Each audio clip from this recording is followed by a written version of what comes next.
اما بعد فقط قال الحق بسم اللہ الرحمن الرحیم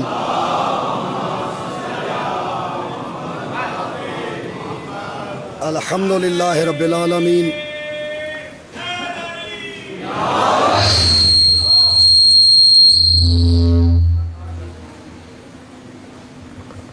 نعرہ تکبیر، نعرہ رسالت، نعرہ حیدری۔ شہر و زمان کے ظہور میں تاجیل کے لیے درود پاک کی تلاوت فرمائیں۔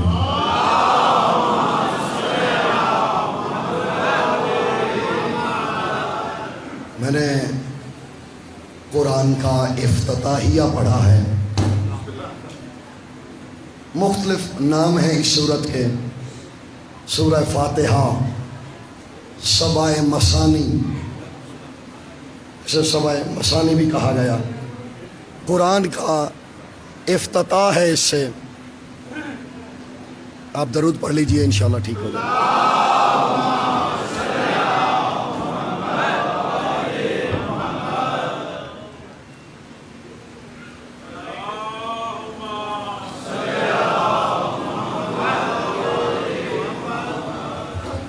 آواز آ رہی ہے آپ کو؟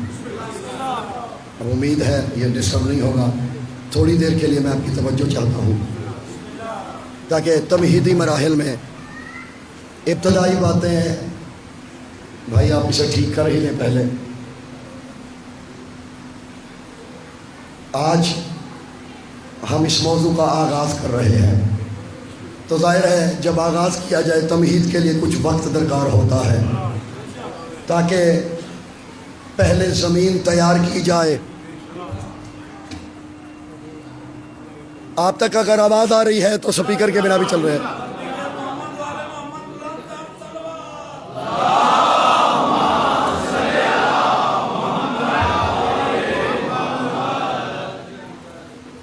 پھر بھی درود پڑھ لیجیے۔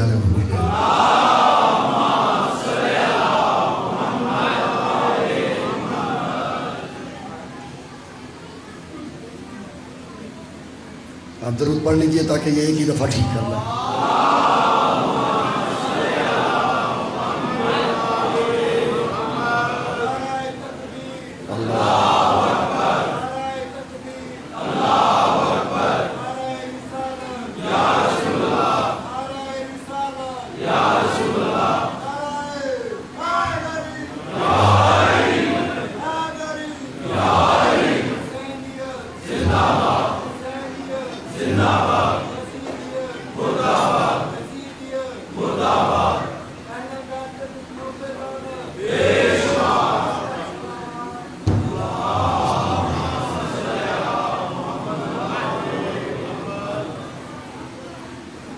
توجہ ہے سورہ فاتحہ سبع مثانی، قرآن کا آغاز ہو رہا ہے اس سے، اور بچہ بچہ اس سورت سے واقف ہے کیونکہ یہ تمام امت مسلمہ کا اتفاق ہے کہ وَلَيْسَ الصَّلَاةَ إِلَّا بِفَاتِحَةِ الْكِتَابِ۔ اب مجھے نہیں پتا میں کون سا لفظ کہتا ہوں اور پھر آگے کیا ہو جاتا ہے۔ یہ امت مسلمہ کا اتفاق ہے کہ نماز سورہ فاتحہ کے بنا نہیں ہوتی۔ سورہ فاتحہ کے بعد اختیاری صورت ہے، کچھ پڑھ لیجئے، کوئی صورت، بسم اللہ حضرت، کوئی صورت پڑھ لیجئے، لیکن فاتحہ ضروری ہے۔ اس لیے کوئی سبحانک اللہم پڑھے یا کچھ پڑھے، فاتحہ سب نے پڑھنی ہے۔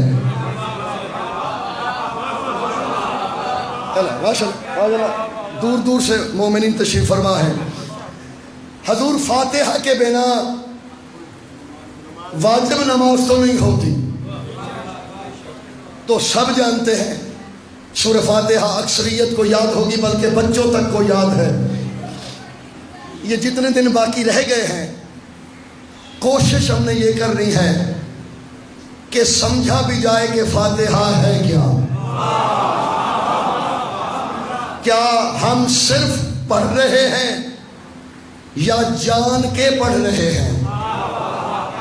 ہاں یہ میرا وعدہ ہے، اگر ساتھ جاری رہا، مزاج بحال رہے، جب ہم آخری سینے پہ پاؤں رکھیں گے اور کچھ عقدے کھولنے میں کامیاب ہو جائیں گے، یہ میرا وعدہ ہے، پھر تم الحمدللہ رب العالمین زمین پہ بیٹھ کے نہیں پڑھو گے، عرش پہ کھڑے ہوئے ہو گے۔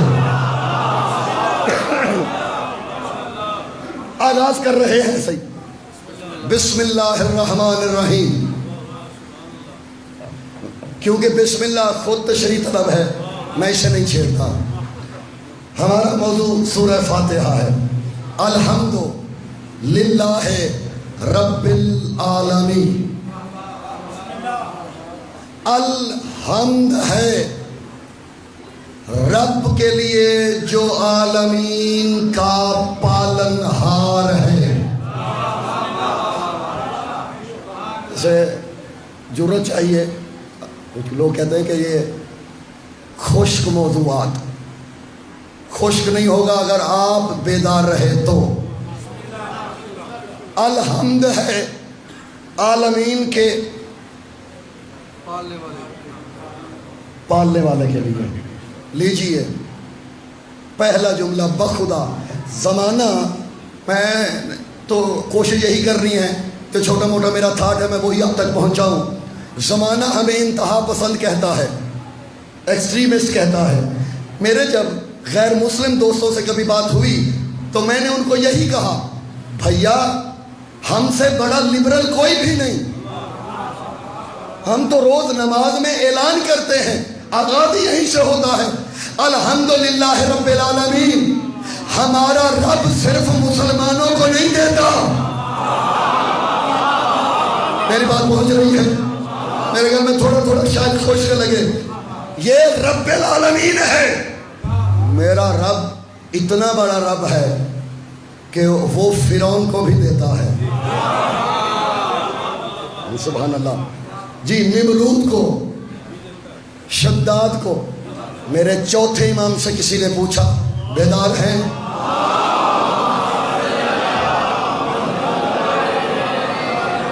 چوتھے امام سے پوچھا گیا، مولا اگر آپ کے دادا علی کسی سے راضی نہیں تھے تو مشورے کیوں دیتے تھے؟ اس پہ آپ کو علماء نے، حضور آپ کی دعائیں، اس پہ آپ کو مختوم صاحب علماء نے باتیں دلیلیں دی ہوں گی، چوتھے امام کی دلیل سن لے لیں۔ مولا آپ کے دادا کہاں تک کھڑے ہوئے ہیں، اگر راضی نہیں تھے کسی سے مشورے کیوں دیتے تھے؟ بیدار ہیں؟ فرمانے لگے میرا ایک سوال ہے تجھ سے، اسی میں تیرا جواب ہے۔ اس نے کہا مولا کیجئے۔ فرمایا کیا اللہ فرعون سے راضی تھا؟ سبحان اللہ، سبحان اللہ، میرا میسج پہنچ چکا۔ کیا اللہ فرعون سے راضی تھا؟ اس نے کہا مولا نہیں۔ فرمایا پھر اللہ فرعون کو رزق کیوں دیتا تھا؟ گدے نہیں تھا۔ اس نے کہا مولا وہ رب جو ہوا، قرار ہے وہ رب جو ہوا۔ فرمایا اللہ کا فرعون کو رزق دینا اس کے رزاق ہونے کی دلیل ہے، راضی ہونے کی دلیل نہیں۔ علی کا مشورے دینا وارث علم نبی ہونے کی دلیل ہے، راضی ہونے کی دلیل۔ سبحان اللہ،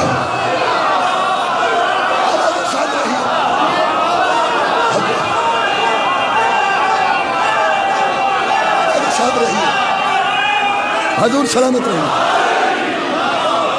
علی کا مسئلے بتانا مسجود علم ہونے کی دلیل ہے۔ یہ تو مولا کا جواب تھا، لیکن ایک عالم ربانی نے اس میں حاشیہ لکھا، کیا حسین حاشیہ ہے۔ وہ کہتے ہیں فرعون کا اللہ سے رزق لینا اس کے محتاج ہونے کی دلیل ہے۔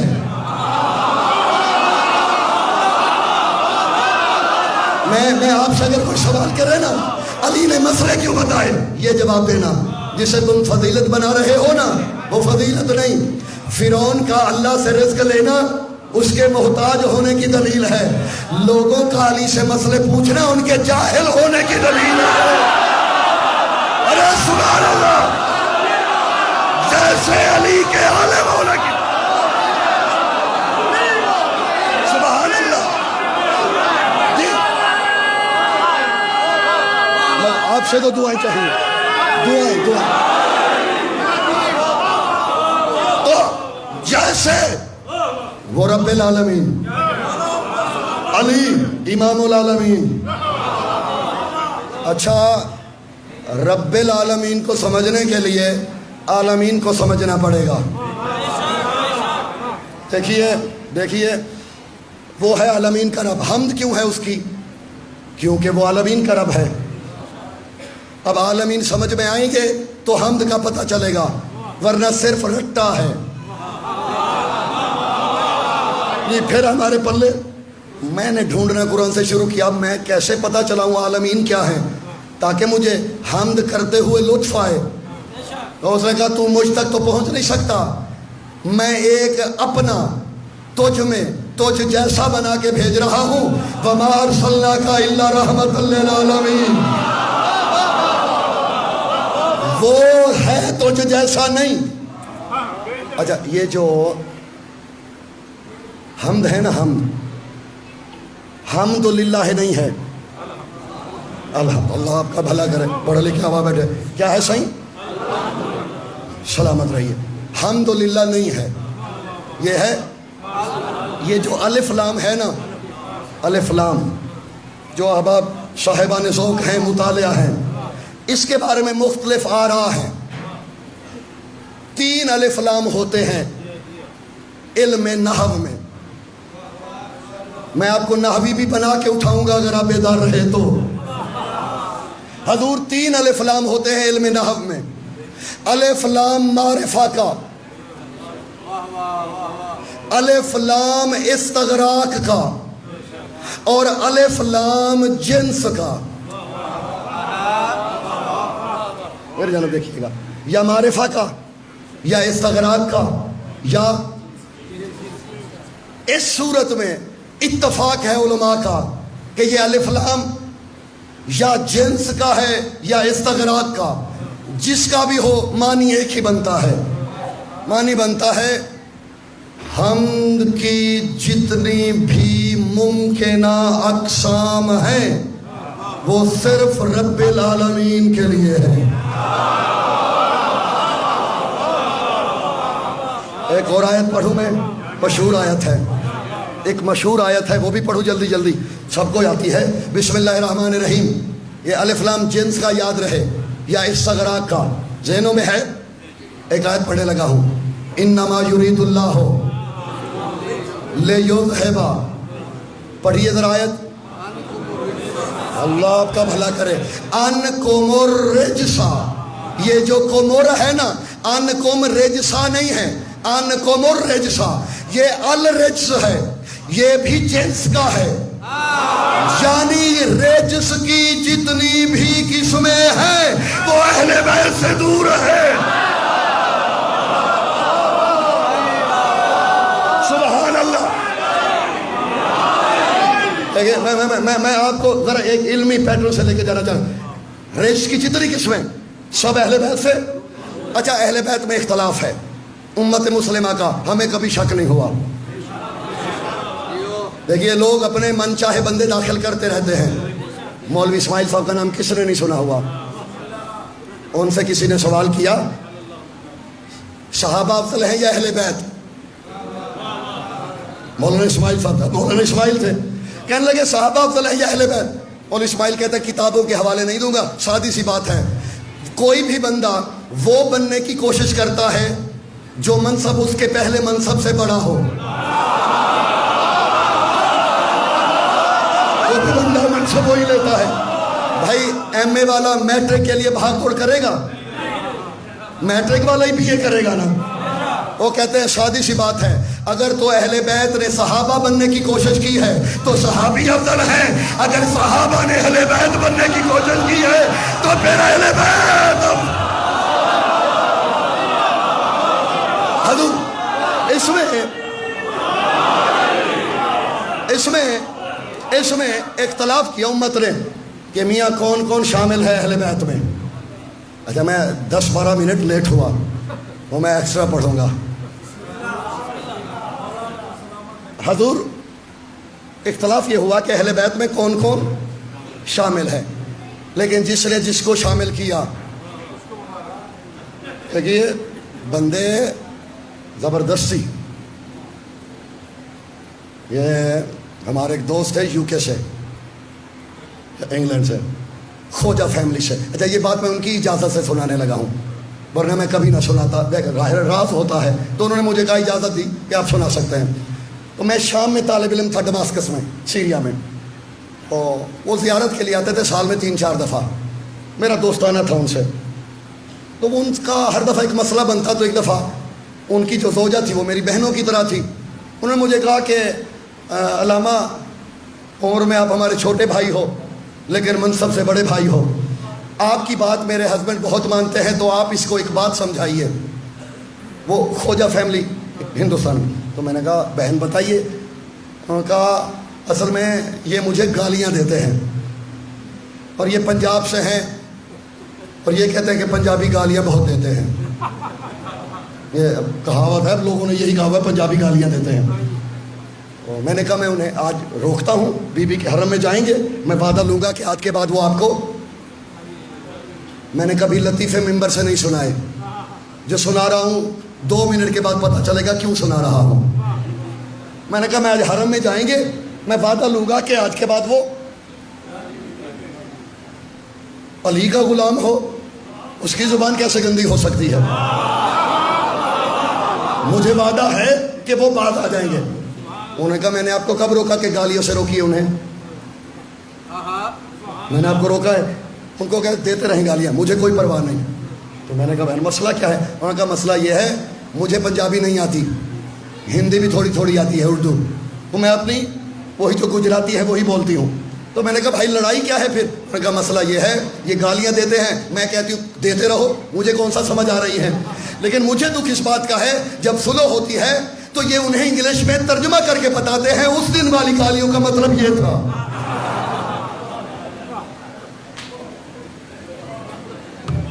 میں جانتے ہیں کیوں بتا رہا ہوں یہ بات. ہمارے کچھ لوگ بھی اللہ کو ترجمہ کر کے سمجھانے کی کوشش کرتے ہیں. میری بات پہنچ گئی کہ درود ہے نا، درود اللہم صلی علی محمد، اور درود ابراہیمی کیا ہے؟ کما صلیت علی ابراہیم وعلی آل ابراہیم انک حمید مجید. بندے سمجھتے شاید اللہ معاف کرے، معاذ اللہ نقل کفر نہ باشد، شاید چھوٹ ہو جائے. بعد میں پھر وہ ترجمہ کر کے بتاتے ہیں وَعَلَىٰ أَزْوَاجِهِ وَعَلَىٰ أَصْحَابِهِ. بھائی اگر یہ آل میں ہے تو بعد میں کیوں لا رہے ہو؟ سادی سی بات ہے، اگر یہ آل میں تھے تو بعد میں لایا کیوں جا رہا ہے؟ تو اہل بیت میں 5 تن پاک کو سب نے مانا، مولا حسین کو بھی مانا. آیت کا ترجمہ کیجئے. انکم الرجس اہل البیت، تم سے رجس کی جتنی ممکنہ قسمیں ہیں ہم نے دور کی نہیں رکھی. دیکھیے یہ تطہیر، کچھ لوگ ترجمہ کرتے ہیں پاک کیا، یہ باب تفعیل ہے. کتاب کو کوئی شیعہ سنی کہہ سکتا ہے، علم شیعہ سنی نہیں ہوتا. جی میں نے کبھی، آپ نے کبھی شیعہ میتھ دیکھا ہے؟ کوئی وہابی بایولوجی دیکھی ہے؟ علم ہوتا ہے. تو نحو ایک علم ہے، شیعہ سنی نہیں. تو نحو کے مطابق یہ باب شرط کے مطابق باب تفعیل ہے. اسی سے نکلا ہے تکبیر. اگر تو تکبیر کا معنی ہے اللہ بڑا ہو رہا ہے تو میں تطہیر کا ترجمہ کروں گا یہ پاک ہوئے. لیکن اگر تکبیر کا معنی ہے کہ اللہ بڑا ہے تو پھر تطہیر کا معنی ہے 14 پہلے ہی سے پاک تھے. اب یا ہم نے تم سے وعدہ کیا رجس کی جتنی قسمیں ہیں ہم تم سے دور رکھیں گے. اب جتنی رزق کی قسمیں ہیں نا مجھے باقی کسی بندے سے غرض نہیں، لیکن جن کو سب نے اہل بیت مانا ہے حسین ان میں سے ایک ہے، ان میں سے ایک حسین ہے. اب حسین کے بارے میں بھی یہ آیت ہے کہ ہم نے تم سے رجس کی جتنی قسمیں ہیں وہ ان سے، قرآن سے نہ پوچھے رجس ہے کیا کیا، قرآن جسے رجس بتا دے وہ حسین سے دور ہوگا. پڑھیے قرآن. انما الخمر والمیسر ولحم خنزیر ودم مسفوحا انہم رجس کانوا من عمل الشیطان. اللہ کہتا ہے شراب رجس. جاگ رہے ہیں؟ اب اگر کوئی کسی شرابی کا مقلد کہے کہ علی نے غلطی سے شراب پی تھی تو اسے کہنا علی نے تو نہیں پی، البتہ تو منکر قرآن ہو گیا ہے.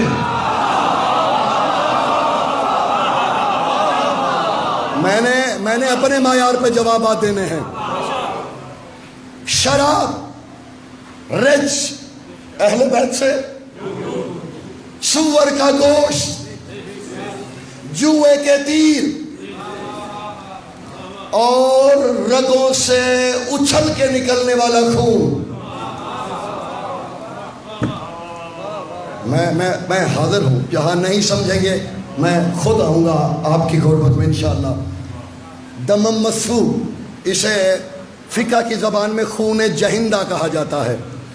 وہ خون جو اچھل کے نکلے رگوں سے، یہ ہوتا ہے دم مسفوح. اور فقہ میں خون جہندہ. قرآن کہتا ہے جو خون اچھل کے نکلے وہ ہے رجس، اور قرآن کہتا ہے رجس ہے اہل بیت سے دور. مجھے یہ نہ ہو کہ مجھے لگے کہ میری محنت آیا گئی میں پھر کسی اور جگہ چل پڑوں. رجس اہل بیت سے دور، خون ہے رجس. اب ماننا پڑے گا اہل بیت میں خون نہیں ہوتا، یہ ماننا پڑے گا، قرآن کی آیت ہے. لیکن ہمیں حقیقت نے بتایا کہ خون ہوتا ہے. یہی تو مسئلہ ہے، خون بھی ہے رجس بھی نہیں. تو ماننا پڑے گا پھر اہل بیت میں تیرے خون جیسا خون نہیں ہوتا. سبحان اللہ. جی بندے نے کہا ہے نا یہ ابھی کچھ عرصہ پہلے کہ حسین کا آخری سجدہ، کیونکہ خون میں لت پت تھے. جی میں ان کے بارے میں یہی کہتا ہوں جو بندہ سر پہ لائٹیں لگا کے بیٹھ جائے، اللہ لے وہ کنا کچھ سیاح ہونا چاہیے. تھوڑے کوئی بندہ ٹائی پٹھی پا لوے انہوں عالم من لو گے، فقیر کو ڈاکٹر. یہی ہے. اس نے کہا جی کیونکہ سجدہ خون والا تھا. میں تو اس کو یہی جواب دوں گا یہ خون حسین کا تھا. پہلے آیت تطہیر کو پڑھ یا آیت کو قرآن سے نکال یا حسین کے سجدے پہ شک مت کر. اچھا میں سامنے کی بات کرتا ہوں. ایک واقعہ ہے بڑا مشہور نصاب کی کتابوں میں، آپ کو کوئی لائبریری نہیں چھاننی پڑے گی، یہ ہماری نصاب کی کتابوں میں. ایک دفعہ کا ذکر ہے ایک جنگ میں حضرت علی کے پاؤں میں تیر لگ گیا، یہ نصاب میں ہے. یہ ایک دفعہ کا ذکر ہے حضرت علی کے پاؤں میں تیر لگ گیا ایک میدان، یعنی میدان میں زخمی بھی پھر علی ہی ہوئے. قاضی سعید الرحمن علوی بہت بڑے مناظر تھے ہمارے. ان سے کسی نے پوچھا اے قبلہ کوئی اور زخمی نہیں ہوا؟ تاریخ میں نہیں ملتا. انہوں نے کہا نہیں جی زخمی صرف علی مل دے، باقیاں دے پیر سجے ہوئے مل دے.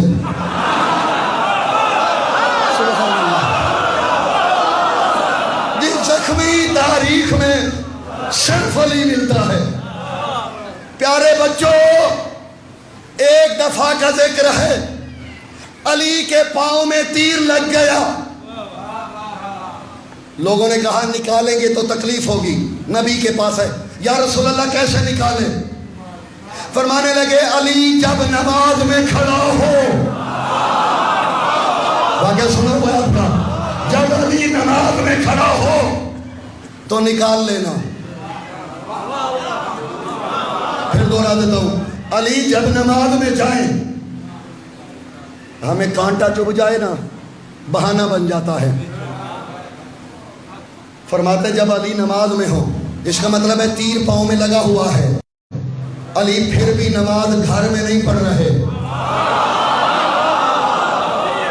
پاؤں میں تیر لگا ہوا ہے، علی نماز مسجد میں پڑھنے آئے۔ فرمانے لگے جب نماز میں جائے نا تیر نکال لینا۔ لوگوں نے کہا یہ اچھی ترکیب ہے، علی کو خبر ہی نہیں ہوگی۔ بھائی نماز میں بندہ بندہ ہی ہوتا ہے، عبد عبد ہی ہوتا ہے، تو پھر ماننا پڑے گا تیری عبدیت اور ہے۔ یوں کہوں جب تو الحمدللہ رب العالمین کہتا ہے، تجھے اس لیے ارد گرد نظر آ رہا ہوتا ہے کہ تیرا عالمین سامنے سامنے تک ہے۔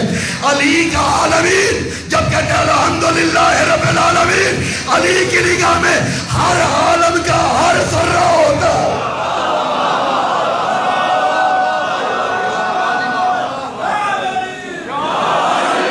ہر عالم علی کے سامنے۔ اچھا تیر نکالا، یہ ابو طیبہ صحابی رسول ہے، یہ ابو طیبہ رسول اللہ کے حجام تھے، سرکار کی زلفیں تراشا کرتے تھے، خط مبارک کیا کرتے تھے، ناخن کاٹا کرتے تھے۔ ابو طیبہ،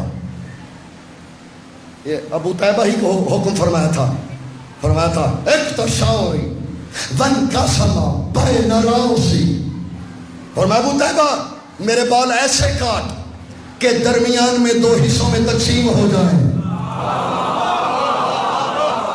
جی یہ کہنا اور نبی کی سنت میں ہم نے دیکھا بندے گرمی چ کملے ہوئے ہوں جے، تیل لایا ہوں جے،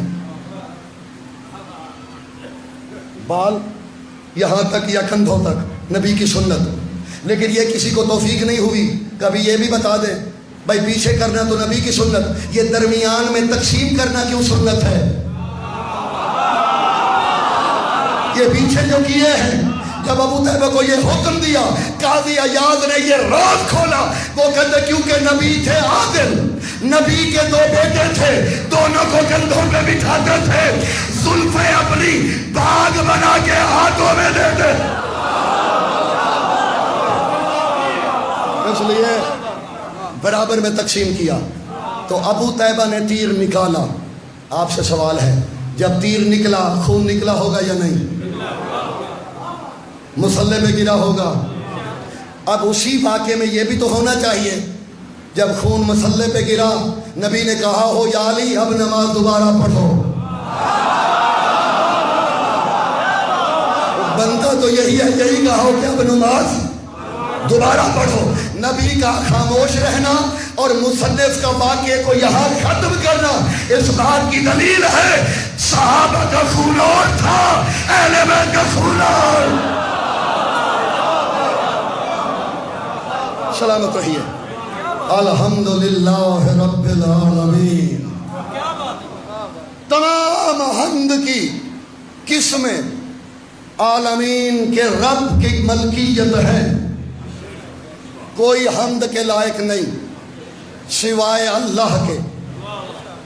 سبحان اللہ، اللہ کے سوا کسی کی حمد، بھائی قانون ہے قرآن کا، میں تھوڑی بنا رہا ہوں۔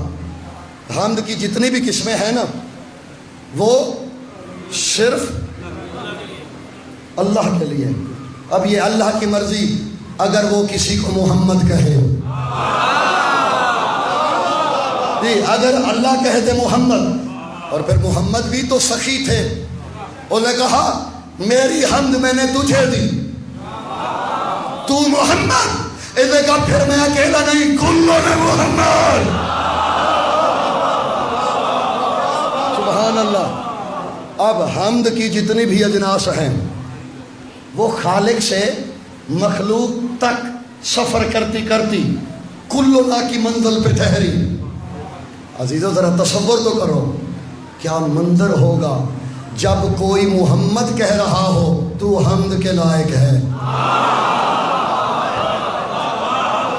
حمد کا یہ معیار بشر کی پہنچ میں نہیں. جب مصطفیٰ کہیں تو حمد کے لائق ہے, جب مرتضیٰ کہیں تو حمد کے لائق ہے, جب مجتبیٰ کہیں تو حمد کے لائق ہے, جب سید الشہداء کہیں وہ حمد کے لائق ہے. لیکن شرط ہے, اللہ نے تم سے حمد طلب نہیں کی.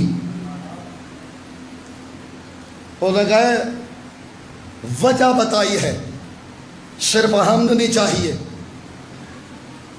میرے فعل پہ حمد کرو, میں عالمین کا رب ہوں. جتنا جتنا جو عالمین کو جانتا ہے اتنی اس کی حمد عظیم ہے. ایک سائنٹسٹ کی حمد ملا سے بہت عظیم ہے. وہ گلیکسی کو جانتا ہے, وہ بہت سی چیزوں کے واقف ہے, تو اس کی حمد کے درجے بڑھ گئے. یار میں نے اپنے طبقے کو لتاڑا, آپ کیوں پریشان ہیں؟ دیکھیے علم میں جتنا اضافہ ہوتا جائے گا, فزکس میں ہو, گلیکسی کا نالج ہو, دنیا کا نالج ہو, جتنا جتنا علم بڑھتا جائے گا اتنی اتنی حمد رب العالمین کے زاویے اتنے بلند ہوتے رہیں گے. میری حمد, آپ کی حمد, صحابہ کی حمد, سلمان کی حمد, مقداد کی حمد ہے. میں نے ایک ایسے سائنٹسٹ کی حمد پڑھی, میں حیران ہو گیا. یہ جہالت کے زمانے میں عالمین کو جانتا تھا. میں نے جب یہ الحمد پڑھا میں نے اس کی تحقیق کی کہ تاریخ عرب میں حمد کس کس نے کہا. بندوں کی پہچان ہوتی ہے. مجھے 4 بندے ملے جنہوں نے قرآن کے نزول سے پہلے حمد کہی.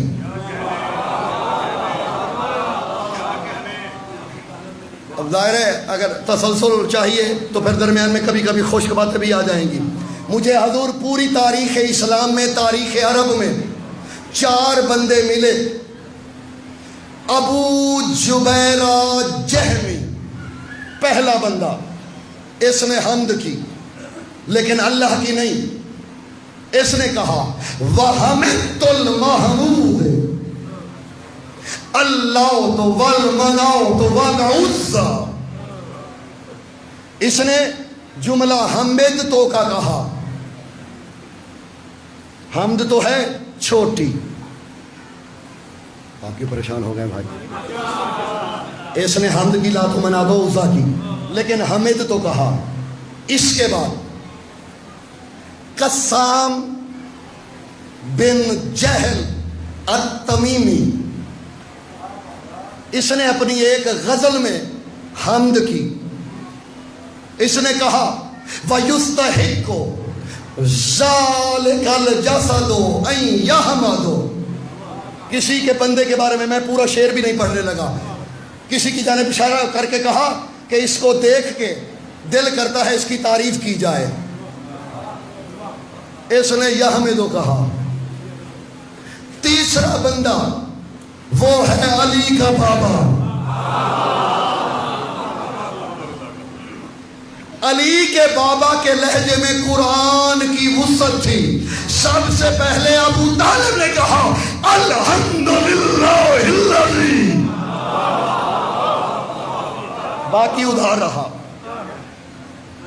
جا درمیان میں ہوتا ایسے ہے, جب کبھی موضوع کو مکمل کرنا ہو, مشکل باتیں آتی ہیں, مجمع گھبراتا ہے, ہم بھی گھبرا جاتے ہیں. یہ خطیب بیچارے, اب یہ کیونکہ برصغیر پاک و ہند کا ایک ماحول ہے مجالس کا, تو ہم لوگ اس کے عادی ہو چکے ہیں. چہروں سے جو ہے کانٹیکٹ رہنا چاہیے. حضور علی کے بابا نے حمد کو جامعیت سے کہا الحمد. حضرت عمران نے کہا الحمد, اور وہی الحمد قرآن نے ویسی ہی الحمد میں رکھ دی. سبحان اللہ. ابھی مناظر تو آگے ہیں، بڑھیں گی انشاءاللہ. ایک دو دن تمہیدی بات ہوں گی، پھر آگے بہت سی پوری آیات پہ ہم نے تبصرہ کرنا ہے. اور پھر سورہ فاتحہ میں ابو طالب کا کلام رکھ کے کہا اس کے بنا نماز نہیں ہونی، تاکہ نمازی ہر روز جب الحمد کہے اسے پتہ چلے یہ اس نے کہا ہے جس نے کلمہ نہیں پڑھا تھا. سبحان اللہ. وقت ہو چکا.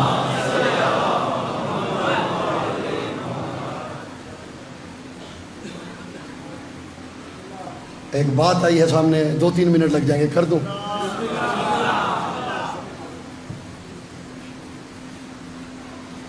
تاریخ ادب میں سب سے پہلی نعت ابو طالب نے لکھی. سب سے پہلی نعت. دیکھیے نعت ایک صنف ہے. مثال کے طور پہ بندوں کو نعت لکھنی نہیں آتی. بھائی کسی علم والے کے در پہ جھکے ہو تو پتہ ہو. سنا ہے ہر عاشق کے گھر تشریف لاتے ہیں، ہمارے گھر بھی ہو جائے یہ حسرت ہے.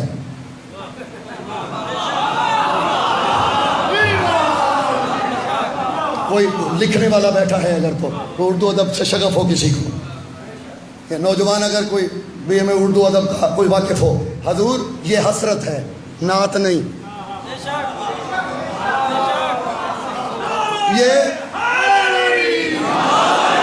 یہ خواہش ہے، خواہش اچھی ہے، ہونی چاہیے. جس کے گھر میں آقا آ جائیں خواہش ہونی چاہیے، لیکن یہ نعت نہیں ہے. سلام اس پر کہ جس کے گھر میں گوریا تھی نہ بستر تھا. یہ کون سی نعت ہے؟ سب سے پہلی نعت علی کے بابا نے کہی. مجھے وہیں سے یاد آیا کہ کلمہ نہیں پڑھتے تھے، حمد کرتے تھے. ابو طالب تاریخ اسلام کا وہ واحد مظلوم ہے جو کلمہ نہیں پڑھتا تھا، کلمے والے کی نعتیں پڑھتا تھا. یہ ابو نعت کا ایک مصرع سناؤں. دیکھیے مجمع میں مختلف معیار کے لوگ ہوتے ہیں، تو کامن لوگ بھی ہوتے ہیں، مڈ گریڈ بھی ہوتے ہیں، تو اب یہ ہائی لیول کے لیے. رسول اللہ کو مولا علی خود فرماتے ہیں ربیتو فی حجر محمد المصطفیٰ ورباہ ابی طالب. فرمایا میں محمد کی گود میں پلا ہوں، محمد ابو طالب کی گود میں پلا ہے. تو میرے نبی کو حضرت ابو طالب نے پالا ہے. رسول اللہ کو حضرتیں تھک گئے ہیں تو کل سے نعت ادھار رہی. میں ایک جملہ اور سنا دیتا ہوں، نعت کل شاید اگر موضوع سے منسلک ہو گئی تو. علی کو نبی نے پالا، نبی کو حضرت کمال نہیں ہے، حضرت ابو طالب نے پالا ہے میرے نبی کو، میرے نبی نے پالا ہے علی کو. کمال ہے. یہ تبادلہ کیسا ہوا گردنی صاحب؟ نبی کسی کا احسان نہیں رکھتے. جس کی گود میں پلے نا پھر اپنی گود میں اسی کا بیٹا پالا. میں نے یہ ربیع الاول میں فیصل آباد میں پچھلے سال میں نے وہاں برادران اہل سنت مجھے وہاں بہت پسند کرتے تھے. میں 3 سال سے اشرا پڑھ رہا تھا زرعی یونیورسٹی کے قریب. تو ذرا وہ سارے پڑھے لکھے اسٹوڈنٹس آتے تھے، تو میں نے انہیں کہا تھا بھائی میری طرف سے ایک تحفہ لوگے؟ انہوں نے کہا بھائی دیجیے. تو میں نے کہا بھائی آپ پہ مجھے ایک دکھ ہے. انہوں نے کہا کیوں؟ میں نے کہا آپ نبی کی سنت پہ عمل نہیں کرتے. ہمیں دکھ ہے. آپ ابو طالب کی سنت پہ عمل کرتے ہو، نبی کی سنت پہ عمل. کہنے لگے یہ ایک بات. میں نے کہا دیکھیے آپ یہ جو کہتے ہیں آمد مصطفیٰ مرحبا مرحبا، یہ نبی خود تو کہہ نہیں سکتے. میری بات میرے گھر میں پلے پڑی ہے. دیکھیے آمد مصطفیٰ مرحبا مرحبا. یہ نبی تو نہیں کہہ سکتے, صحابہ بھی نہیں کہہ سکتے. پوچھتے ہیں کہ بھائی کس صحابی نے نبی کا میلاد منایا؟ تو بھائی سادے بندو, جب نبی کا میلاد ہوا ہے صحابہ کرام ابھی مسلمان ہی نہیں ہوئے تھے. دیکھیے ہماری جانیں قربان نبی کے صحابہ کی نالین پہ. یہ جو کھڑے ہوئے ہیں احباب, میرے خیال میں ادھر بھی بات پہنچ رہی ہے. صحابہ کی جوتی پہ ہماری جانیں نثار, لیکن صحابہ کرام ابھی تک مسلمان نہیں ہوئے تھے جب نبی کا میلاد ہوا. تو یہ آمد مصطفیٰ ابو طالب نے کہا تھا.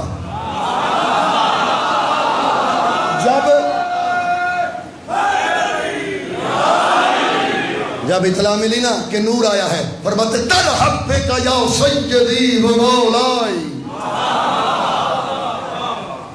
اور علی کی آمد پہ نبی نے کہا تھا ترحب بک یا اخی و یا حسین.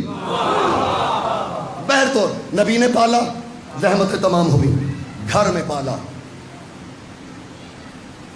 کھجور تھی گھر میں رسول اللہ کے, سر کاٹ دیے کھجوروں کے. جب قد برابر رہ گئی اپنا امامہ کھولا. یہ میری طرف سے کم از کم نعت پڑھنے والوں تک لے جائیے گا. اپنے امامے کے 2 سرے کھجور کے ایک تنے سے باندھے, دوسرے تنے سے اپنی ابا کا اپنے امامے کا جھولا بنایا. یہی بالکل ابو طالب کرتے تھے. سرکار ابو طالب بھی نبی کو ویسے پالتے رہے. اور ہوتا یہ تھا, حضرت ابو طالب اپنی ابا اتار کے سرکار کے چہرے پہ ڈال دیتے تھے, خود چکر لگاتے رہتے تھے. اگر کبھی چہرے سے حجاب سرکنے لگتا, آمادہ ہے نعت سننے کے لیے؟ ایک مصرع سناؤں گا. 14 مصرے ہیں, 7 شعر ہیں ابو طالب کی سنات کے. ایک مصرع پہلا. کبھی اگر ہوا کے جھونکے سے حجاب ہٹنے لگتا, دوڑ کے پھر ڈھانپ دیتے اور فرماتے وَاسْتُرْ وَجْهِكَ يَا مُصْطَفَىٰ ان القمر یسرق حسنا من حسن وجهك.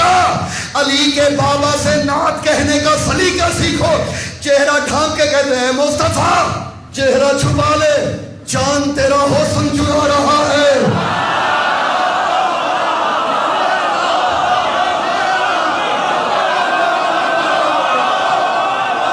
اے مصطفیٰ چہرہ چھپا لے, چاند تیرا.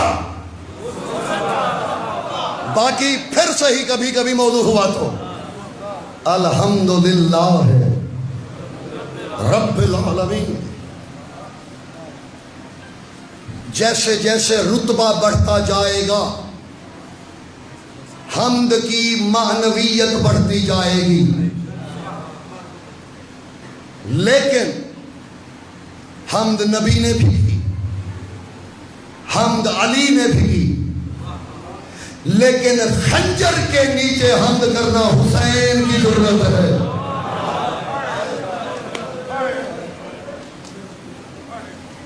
ایسی حمد پھر کوئی نہ کر سکا. بڑے بڑے حمد گزار ملے, لیکن زمانے نے ایسا حامد نہ دیکھا کہ ضرب کے ساتھ کہہ رہا ہو الحمدللہ. پھر ایسی بہنیں بھی تاریخ نے نہیں دکھائیں جو ضرب چلتی ہوئی پہ کہہ رہی ہو الحمدللہ الذی بقربان ھذا علی ملت جدی ابراہیم و دین جدی محمد رسول اللہ. اجرکم من اللہ. عزیزو آج 2 محرم ہے. صحرا میں کسی کی سواری رک گئی ہے.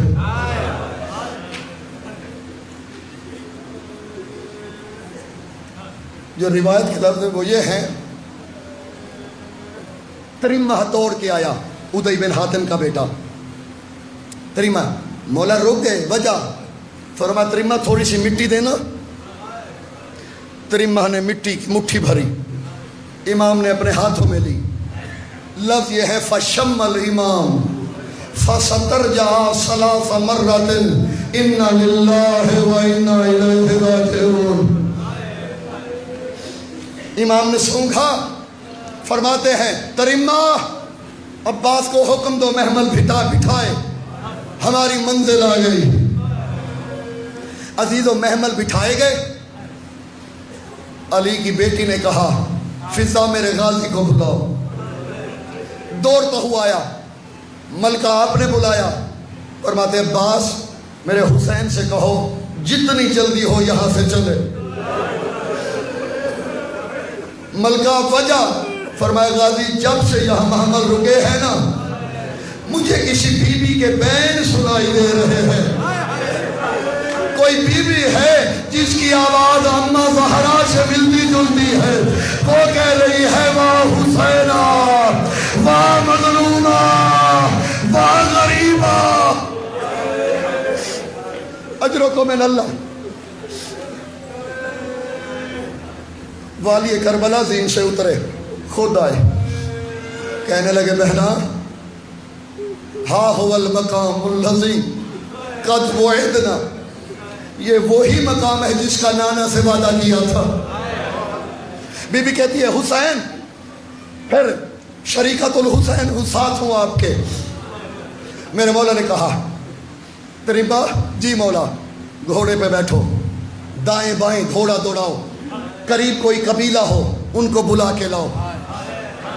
تریمہ نے گھوڑا دوڑایا، کچھ میلوں کے فاصلے پہ ایک قبیلہ ملا، دور سے کھڑے ہو کے صدا دی، سارے مرد اور بچے دوڑ پڑے تریمہ کی جانب۔ ڈر گیا، پہلے تو حملہ کرنے لگے ہیں، پھر جب دیکھا کہ نہتے ہیں، گھوڑے سے اترا تریمہ۔ تریمہ نے کہا کون لوگ ہیں آپ؟ انہوں نے کہا بنو اسد۔ یہ سب کے سب کیوں دوڑ پڑے؟ انہوں نے کہا صدیاں ہوئیں، کسی کو یہاں سے گزرے ہوئے ہماری نسلوں نے نہیں دیکھا، بس سنتے آئے ہیں، یہاں سے نوح گزرا تھا رو پڑا تھا، ابراہیم گزرا تھا دھاڑیں نکل گئی تھی، علی بھی سنا ہے گزرا تھا، بس سننے تک ہے، دیکھا نہیں کسی کو۔ کہتے میرے ساتھ میرا سردار ہے، وہ تم سے ملنا چاہتا ہے۔ سارے دوڑ پڑے، ان کے آگے آگے ان کا بزرگ سردار قبیلے کا مولا حسین نے آتے دیکھا، زین سے اترے، فرمایا تم پہ سلام ہو۔ انہوں نے کہا مسافر تم پہ بھی سلام ہو۔ چہرے کو دیکھتے رہے، ان کا وہ جو بوڑھا تھا آگے بڑھا، مسافر مسافر تیرے چہرے کا نور بتاتا ہے تو ہم میں سے نہیں۔ یہ جو شرافت طواف کر رہی ہے نا ماتھے کا، یہ بشر والی شرافت نہیں ہے۔ یہاں کیسے آئے ہو؟ فرماتے ہیں اکیلا نہیں، میرے ساتھ میرے پردے دار ہیں۔ اب یہ بوڑھا پریشان ہوا، قریب آ کے کہتے ہیں مسافر شریف لگتے ہو، نجیب لگتے ہو، پاکیزہ نسب لگتا ہے تیرا، تیرے چہرے کی شرافت، نور کی تجلی۔ مسافر ایک مشورہ ہے، یہاں نہ رک، یہ جنگل تیرے رہنے لائق نہیں ہے۔ یہاں سے نبی روتے ہوئے چلے گئے، جب کہا نا نبی روتے ہوئے چلے گئے۔ اب میں ماتمیوں کو دعوت دینے لگا ہوں جو سینے اور منہ کا ماتم کرتے ہیں۔ شبیر کہتے ہیں جو چلے گئے وہ اور تھے، میں جانے کے لیے نہیں آیا، میں اسے جنت بنانے آیا۔ اجرکم من اللہ، میں اسے جنت بنانے آیا ہوں۔ وہ جو بوڑھا تھا نا آگے بڑھا، ہاتھوں سے پلکیں اٹھائیں، غور سے دیکھا، مسافر تو جو کہتا ہے تو اسے بہشت بنائے گا، کیا تیری ماں کا نام فاطمہ ہے؟ کیا تیرا نام حسین ہے؟ مولا آپ اور ہمارا شمار رونے اور رونے والوں میں کرے۔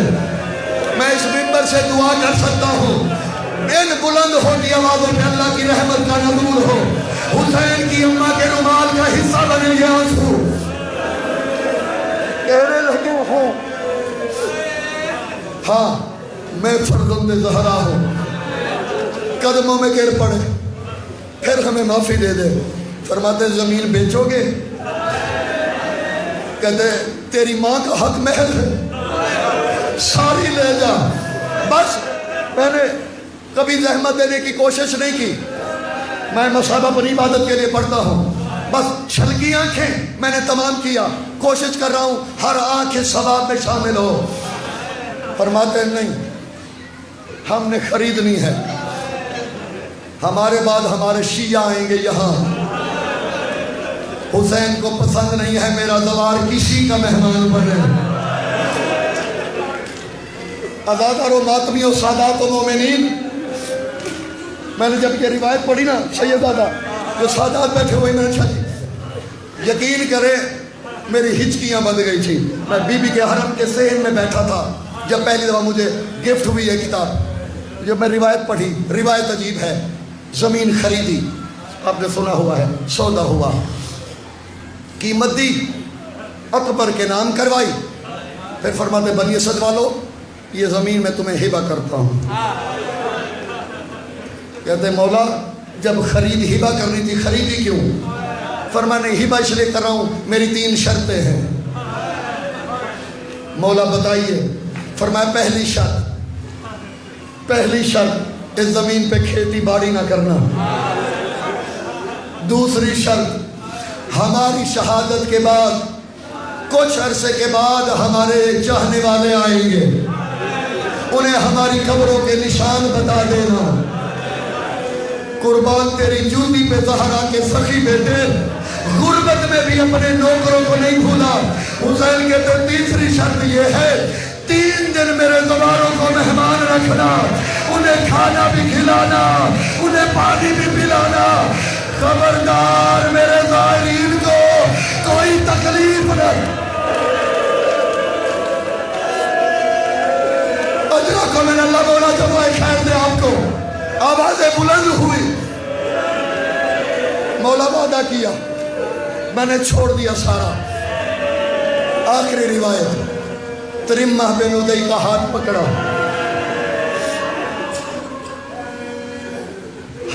ترمہ بن ادئی کا، ترمہ آؤ تجھے اپنی جاگیر دکھاؤں۔ 3 لفظ بولے ہیں شبیر نے، ترمہ کہتا ہے میں ساتھ ہوں۔